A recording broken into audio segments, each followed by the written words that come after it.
Okay, so I have my little bucket here for there's a little hook in here, it'll turn the dough around. This is what we're gonna use for the bread machine. So the main thing is you wanna keep your salt and your yeast separate. So I'm gonna start by placing my salt right in, and then I'll put my yeast at the end. That way it's separate. Next, what I'm going to put in is 1 cup of warm water. Then we wanna use 3 tablespoons of oil. Okay, and then we'll add in 1 of our eggs. Then we have our sugar. So we're gonna put our sugar right in. I'm gonna take 2 tablespoons of the coriander and leave the rest for topping. So I only have whole coriander here, and I can't seem to find my mortar and pestle, so I'm just taking one of my rocks that I use for fermentation. I'm just gonna crush it in this pot that I have here. We'll keep going. Smells amazing. By the way, you can buy it pre-ground. You do not need to do this. And then for our caraway, we also want to take 1 tablespoon, save the rest for topping. So here's my carb lover. Came to watch. I'm gonna start formatting it into our pan, and then we'll continue on to the next step.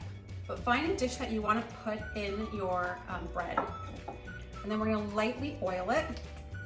You can either use your hands or a paper towel. We'll just use my hands right now. Look at the texture of this dough. It's really nice with all the seeds in there.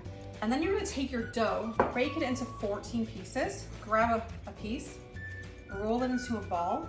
And if it's not 14, big deal. Just roll it, use up all your dough. And you just wanna roll them in balls and fill up the whole pan.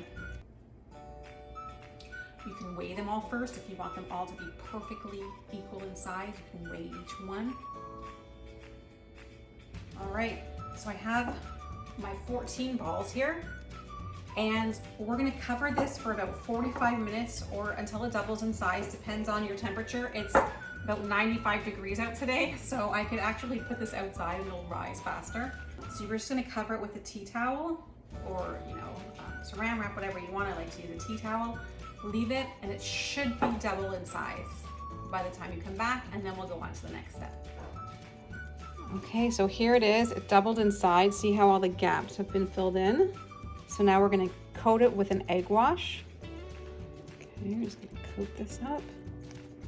Okay, and then once you're done that, what you'll do is take the remaining of your coriander and just sprinkle it on top.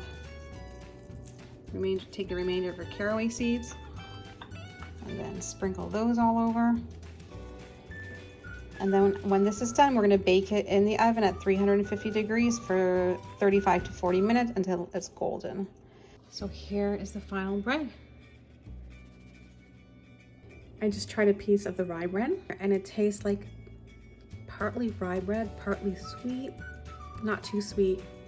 It's really good. So my next bread will be a complete rye bread, but this is a nice half and half. Enjoy, and we'll see you next time.